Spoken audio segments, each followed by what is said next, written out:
School बहुत अच्छी है। ब्रेन की बाबत में मेडिकल साइंस भी 30% ज जाने छे।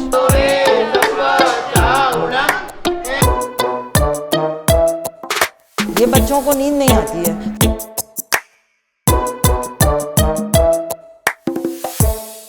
હવે આ સ્કૂલ પડી ગઈ તો બીજું કંઈ બાળકનો આશરો જ નથી, એટલે કોઈ એક ચિંતા છે પણ ભગવાન ઉપર છોડી દીધું છે.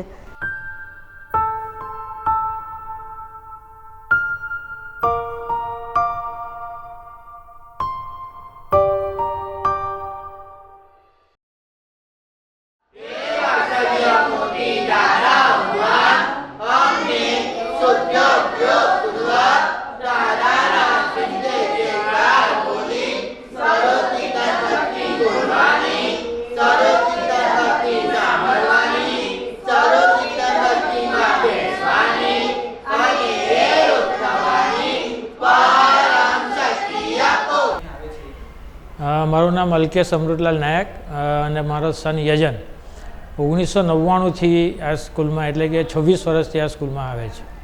વેક્સિનેશન ને આને તે બધું કરાયું છતાં બી ડૉક્ટરને 2.5 વર્ષ સુધી બિલકુલ ખ્યાલ નહોતો આવ્યો. પછી 2.5 વર્ષે અમે આ કીધું કે અમારી બહેનની બેબી જે છે એ એકદમ આવું કરે છે, યજન આ નથી કરતો, પેલું નથી કરતો. એમણે થોડું વધારે એટેન્શન આપીને એનું ઓબ્ઝર્વેશન કર્યું અને ત્યારે 2.5 વર્ષે એણે યજનની ફાઇલમાં લખીને આપ્યું કે મેન્ટલી રિટાર્डेड ચાઇલ્ડ.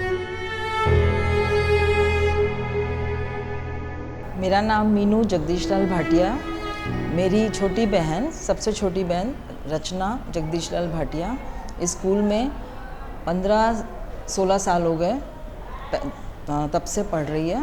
लगभग ये 2.5 साल की थी, मस्ती बहुत करती थी, मिस्चीवियस बहुत थी. तो वहाँ ये जब बालकनी में खेल रही थी तो ऊपर से ये गिरी. जैसे ही गिरी मैंने देखा मम्मी ये गिर रही, मैं पढ़ रही थी पास में, तो तुरंत हमने डॉक्टर को दिखाया. उन्होंने चेकअप किया, हॉस्पिटलाइज किया, पर बेहोशी थी, अनकॉन्शियस थी. तो डॉक्टर ने खुद ही चेकअप करा, बोला मॉर्निंग तक तो ये तो बिल्कुल नॉर्मल है. तो डॉक्टर्स को भी बिल्कुल एहसास ही नहीं हुआ कि इसके ब्रेन पे इफ़ेक्ट आया है. ना उन्होंने पेरेंट्स को गाइड किया. उस समय गाइडेंस नहीं मिली, वो 2.5 साल की थी.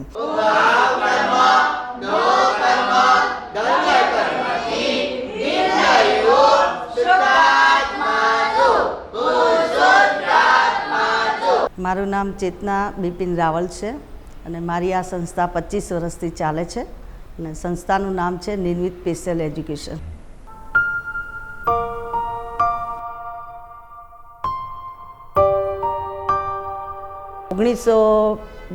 માં મારા મેરેજ થયા અને 1983માં મારે 2 જોડિયા બાળકો થયા.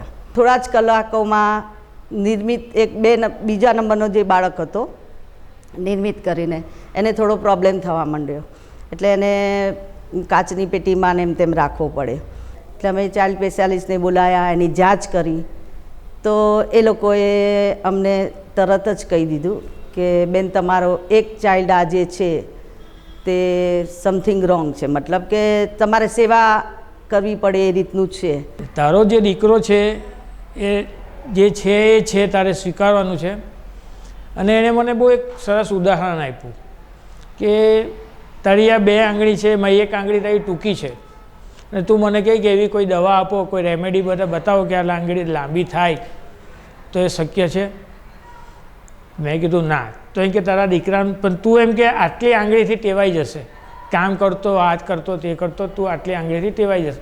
તેવી રીતે તારા દીકરાનું બ્રેન બી જે રીતે ડેવલપ થતું જશે એનાથી એ ટેવાતો જશે અને તમે પણ ટેવાતા જશો. તો મેં કીધું કે આની જે સ્પેશિયલ સ્ટડી છે એ હું કંઈ કરું અને આની શું બીમારી છે હું જાણું તો ખરેખર આપણે જલ્દી આને કંઈ આગળ એ કરી શકશું, રિઝલ્ટ સારું આવશે. મેં પછી મારું લાસ્ટ યર બાકી હતું અને આ બાળકો આવી ગયેલા, એટલે લાસ્ટ યર પહેલાં તો મેં BCom પૂરું કર્યું, MCom કર્યું અને પછી મેં અમદાવાદમાં BM ઇન્સ્ટિટ્યૂટમાં વિશિષ્ટ શિક્ષકની પદવી લીધી. મેં એ સમજે છે બધું, પરંતુ એનાથી વ્યક્ત નથી થતું, એ બોલી નથી શકતો અને કરી નથી શકતો.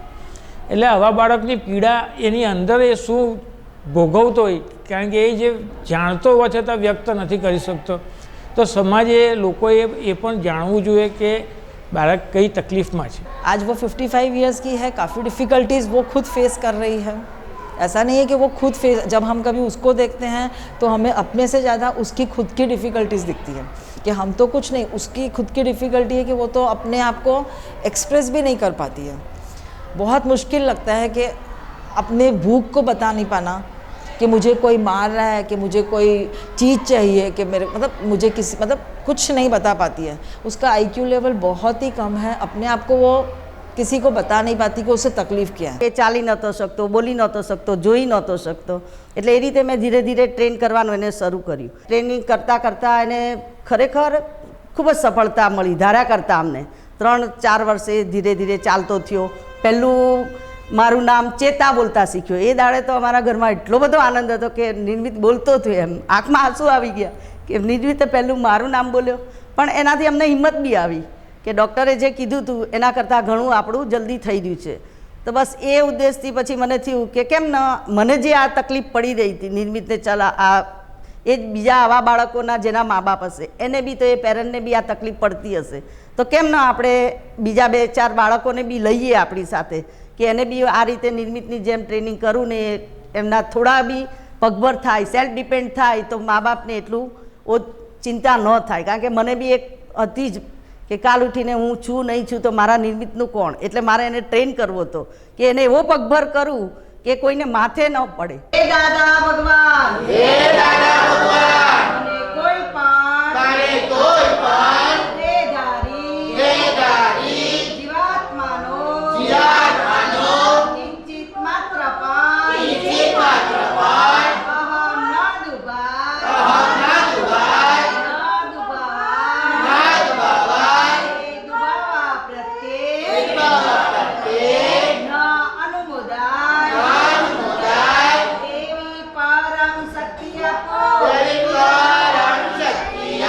મારું નામ રીટાબેન કિશોરભાઈ ગાંધી છે. સનનું નામ MS કિશોરભાઈ ગાંધી છે. 2005થી અહીંયા આવે છે, આ સ્કૂલમાં ભણે છે. પછી અમે એવી કોઈ સ્કૂલની શોધમાં હતા. 1-2 જગ્યાએ જોયું પણ અમને બહુ વાતાવરણને અનુકૂળ નહીં લાગ્યું. ત્યાર પછી એક કોઈ કે અમને એક્ઝેક્ટ મને યાદ નથી, ચેતનાબેન રાવલનું નામ આપ્યું કે એવો ઘરે આવી રીતે આવા છોકરાને રાખે છે. એટલે અમે ચેતનાબેનને મળ્યા. ત્યારે ચેતનાબેનની હિસ્ટ્રી બી અમને ખબર પડી કે એમનો સન નિર્મિત એ CP ચાઇલ્ડ હતો અને એની સાથે એને એવી ઈચ્છા વ્યક્ત કરી કે હું બીજા છોકરાને બી એની સાથે રાખું એમ. એટલે એવી શુભ આશયથી એમણે એવી સ્કૂલ ચાલુ કરી હતી અને અમને લાગ્યું કે યજન અહીંયા રહેશે. એટલે શરૂઆત અમે લગભગ 2-3 કલાક યજનને મૂકતા હતા અને ધીમે ધીમે યજન ચેતનાબેનથી ટેવાતો ગયો અને દિવસો વધતા ગયા અને આજે 26 વર્ષ સુધી એ ચેતનાબેન સાથે રહી છે અને આ સ્કૂલમાં આવે છે. मेरे को कोई अल्टरनेटिव नहीं दिखा. फिर वापस मैंने एक बार गुजरात मित्र पेपर में ही मैंने निर्मित स्कूल का पढ़ा और वो स्कूल मतलब उन स्कूल में टीचर की उन लोगों की खुद की ऐड नहीं थी, किसी पेरेंट ने ही शायद उनका बहुत अच्छा व्यू दे रखा था. तो मुझे वो चीज़ एक अच्छी लगी. मैंने कहा चलो मैं जाके मिल के आती हूँ. तो मैं मिली, बात करी, मुझे अच्छा लगा उनका जो तरीका था बच्चों के साथ डील करने का. फिर 1-2 बार मतलब जैसे हो गया, बाद में मुझे पता चला कि उनका खुद का बेटा नैतिक तो मेरे साथ ही स्कूल में पढ़ा था. मैं TNTU में पढ़ाती थी तब वो मेरे अंडर ही पढ़ता था. पर वो चीज़ बाद में रियलाइज़ हुई तो मुझे रियली उसकी मम्मी के लिए और गर्व हो गया कि मम्मी ने नैतिक को भी इतनी अच्छी शिक्षा दी और आज इन बच्चों के लिए भी वो इतना कुछ कर रही हैं. એટલે પછી એમણે જ મને ત્યાંનું એડ્રેસ આપ્યું ને હું આ મેડમના ઘરે પહોંચીને એમિસને જોયો ને પછી ત્યારથી એમિસ આ નિર્મિત સ્કૂલમાં ભણે છે. પહેલાં મેડમ ઘરે સ્કૂલ ચલાવતા હતા, પછી સાંઈ કુટીરમાં ગયા ને હવે અહીંયા કરી આવી, મતલબ એમિસ અહીંયા આવે છે. ફોર એક્ઝામ્પલ તમે તમારા બાળકને લઈને આવ્યા તો બાળક આવ્યું ને ચાલો હું રાખીશ ને કરીશ એવું નહીં હોય. બાળક આવ્યો એટલે હું પહેલાં તેનું IQ ટેસ્ટ કરીશ, પછી એનું એસેસમેન્ટ કરીશ, પછી એની એબિલિટી શું છે પહેલાં તો એ જોઈશ, પછી એની રિક્વાયરમેન્ટ શું છે. જેમ કે તમારા બાળક લઈને આવ્યા પણ એને ટોયલેટ ટ્રેન નથી કે કપડાં પહેરાવતા નથી આવડતું તો પહેલું મારે લખવા વાંચવાનું તો કરાવવાનું કંઈ સવાલ જ નથી આવતો. એ રિક્વાયરમેન્ટ પ્રમાણે અમે એને ટ્રેનિંગ આપીએ. જેમ કે સેલ્ફ ડિપેન્ડ નથી તો પહેલાં અમે એને 6 મહિના ટોયલેટ ને બાથરૂમ જવાનું, કપડાં પહેરવાનું એ જ કરાવીએ. આ બાથરૂમ છે, અહીંયા બાથરૂમ જવાય, બાથરૂમ જાય, એમ દર 10 મિનિટે લઈ જઈ, એટલે એને સમજ પડે કે અહીંયા જ મારે ટોયલેટ જવાનું છે, અહીંયા જ બાથરૂમ જાય. એ રીતે એને કપડાં પહેરાવાનું, આ તે સેલ્ફ ડિપેન્ડ થઈ ગયો. પછી ધીમે ધીમે એની અમે ગ્રીપ જોઈએ, એની ગ્રીપ આ છે કે નહીં, તો ગ્રીપ પ્રમાણે પછી એને ગ્રીપની ટ્રેનિંગ આપવાની, પછી एकेडमिक पर ले जेवी ते धीरे धीरे धीरे एने एकेडमिक पर लाविए. मैं संगीता मनोज बिसानी, मैं नेहा बिसानी की मम्मी हूँ और मेरी बेटी करीबन 20 साल से स्कूल में पढ़ रही है. हमारे किसी पड़ोसी ने 10-12 साल की थी नेहा, तब हमारे किसी जान पहचान वाले ने स्कूल के बारे में, चेतना मैडम के बारे में बताया. तो फिर हम ढूंढते ढूंढते मैडम के घर गए थे, उन्होंने थोड़ा बहुत इंटरव्यू लिया नेहा का और फिर उन्होंने स्कूल में रख लिया. નિર્મિત ને થેલેસેમિયા થયો 2006માં અને 2007માં એ એક્સપાયર્ડ થઈ ગયો. એના ગયા પછી બસ મેને રાવલે તો એક જીવન અર્પણ જ કરી દીધેલું. નિર્મિત આવ્યો ને આ હું ભણી પછી એ તો મેને રાવલે નક્કી જ કરેલું કે આપણે છેલ્લા શ્વાસ સુધી આપણે આ બાળકોની સેવા કરીને જીવન પૂરું કરશું.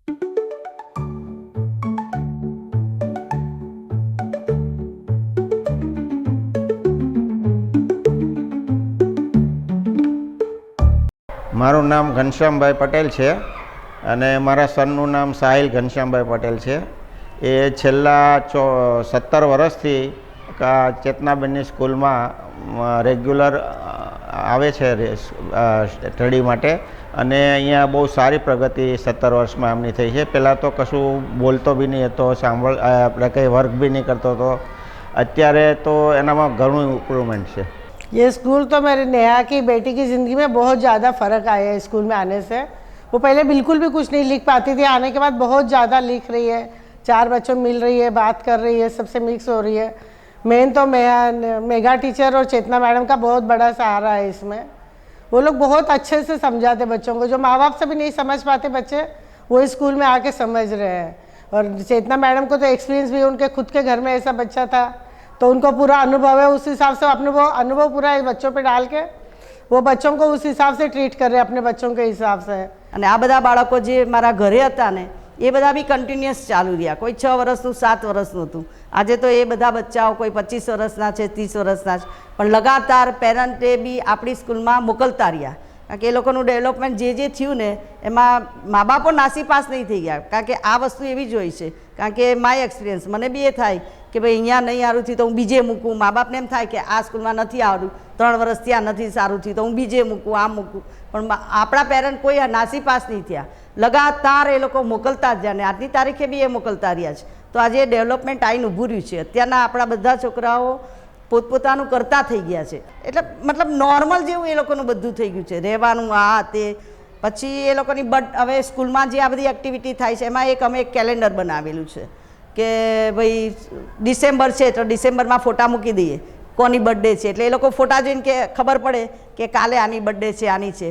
તો એટલું નોર્મલ જેવું થઈ ગયું છે એ લોકોનું. જેમ નોર્મલમાં આપણે કેવો વ્યવહાર કરીએ, બર્થડે હોય તો કાલ ઉઠીને મા બાપની હોય તો બી બીજાને રાખવું એને ભારે નહીં પડે. ત્યાં સુધીનો મારો એમ છે કે એનું કરતો થઈ જાય. એટલે એક વોકેશનલ ગ્રુપ બી રાખ્યો છે કે 20 વર્ષનું બચ્ચું થઈ ગયું અને એને કમ્પ્લીટ નોર્મલ જેવું થોડું ઘણું પોતાનું બધું કરતો થઈ ગયો છે, લખતો વાંચતો, કપડાં આ તે બધું, તો પછી એને વોકેશનલ ટ્રેનિંગ અમે શરૂ કરીએ છીએ. અત્યારે હાલ લીપણ આર્ટ બહુ ચાલી રહ્યું છે તો બચ્ચાઓ અત્યારે લીપણ આર્ટ કરી રહ્યા છે, ઝુમ્મર બનાવે છે. એટલે આ રીતનું પેપર ડીશ બનાવે, પેપર ડીશને પડ્યા. એટલે આ રીતની એને ટ્રેનિંગ આપી રહ્યા છીએ અમે વોકેશનલમાં. હું તો એવું ધારું છું કે ચેતનાબેનને કોઈ એવી જગ્યા મળી જાય અને એ પોતે સ્કૂલ પ્લસ હોસ્ટેલ જેવું કંઈક બનાવી શકે એમ, તો કોઈ સંસ્થાઓ એમને બનાવી આપે તો એના માટે સુરત માટે બહુ સારું છે. આજની तारीख सूरत में आवा बच्चों માટે कोई रेसिडेंशियल भी नहीं. मुझे बहुत बार ये सोच आती है और कभी कभी शायद में भी इस टेंशन तो मुझे भी, अब मम्मी के थी तब भी होती थी और मम्मी के बाद ज़्यादा हो गई है कि मेरे बाद क्या निर्मित स्कूल रेसिडेंशियल स्कूल में कन्वर्ट हो जाए. क्योंकि हमें एक ट्रस्ट है कि ये स्कूल में सब अच्छी देखभाल ही होगी बच्चों की. आज हम हैं तो हम तो कर रहे हैं, पर हम नहीं होंगे तब भी इन बच्चों के साथ कुछ बुरा ना होगा. મા બાપોને ચિંતા હોય કે બાળક મોટું થશે અને જ્યારે મા બાપ ન હોય ત્યારે બાળકની શું, કોણ દેખભાળ કરશે, કોણ કાળજી કરશે, એક મોટું ટેન્શન માતા પિતાઓને હોય છે. આ સ્કૂલ બહુ જૂની છે એટલે રિપેરિંગ બહુ જ માગે એવું છે અને પ્લસ આપણી નથી. એટલે એક એમ થાય કે હું મારા મરતા પહેલાં કંઈક આ બચ્ચાઓનો આશરો કરીને જઉં, કારણ કે મેં ને રાવલ એક જ પણ લીધેલું કે છેલ્લા શ્વાસ સુધી આપણે ચલાવી છે, અને પોતાના મનથી બી એવું છે કે બસ મારા મર્યા પછી બી આ નિર્મિત સ્કૂલનું બોર્ડ ન ઉતરવું જોઈએ, સેવા ચાલુ રહેવી જોઈએ। निर्मित स्कूल सचमुच बहुत अच्छा काम चल रहा है। जिन बच्चों की जो सेवा आज खुद टीचर कर रही है और साथ में 2 असिस्टेंट रखे हैं, पर खुद की उनकी तबीयत ठीक न होकर भी आज वो स्कूल को चला रही हैं, वो बहुत बड़ी बात कही जाती है। पर एक तकलीफ़ उनको भी रहती है और हमें भी। स्कूल की आज बिल्डिंग देखो तो हमें भी थोड़ा डर लगता है कि इतनी पुरानी कॉरपोरेशन की बिल्डिंग है ये, पर बहुत ही कॉरपोरेशन स्कूल की बिल्डिंग है और बहुत ही मतलब पुरानी है दीवारें, ऐसा कभी कुछ भी अनहोनी हो सकती है। નિર્મિત હવે આ નિર્મિત સ્કૂલ જે છે એનું ભવિષ્ય બી લાંબુ રહે એવું અમે પેરેન્ટ્સો તરીકે ઈચ્છે, કારણ કે અમારું બાળક ક્યાં સુધી અહીંયા આવશે। ચેતનાબેન તો ડિવોટી છે, જાણે મેઘનાબેન એને બને ઘણી સારી રીતે કામગીરી સ્કૂલની કરે જ છે, પરંતુ સ્કૂલ વધુ વિકસિત થાય અને અમારા બાળકો ઘણો સમય સુધી સંસ્થા સાથે જોડાયેલા રહે એવું બી અમે ઈચ્છીએ। એટલે સંસ્થાનું જે એક નાના વૃક્ષ, નાના છોડથી ચેતનાબેને જે માવજત કરી હતી અને એમના સ્વર્ગસ્થ પતિ બિપિનભાઈ રાવલે ખૂબ મહેનત કરીને આ સંસ્થા ઊભી કરેલી, એ અત્યારે છોડ છે એ વટવૃક્ષ બને એવી અમે ઈચ્છા રાખીએ છીએ। હૃદય પ્રભે પ્રાર્થના, હે અંતર્યામી પરમાત્મા, આતરે જીવત્રમાં બિરાજમાન છો, તેમજ મારા રપણ બિરાજેલ છો।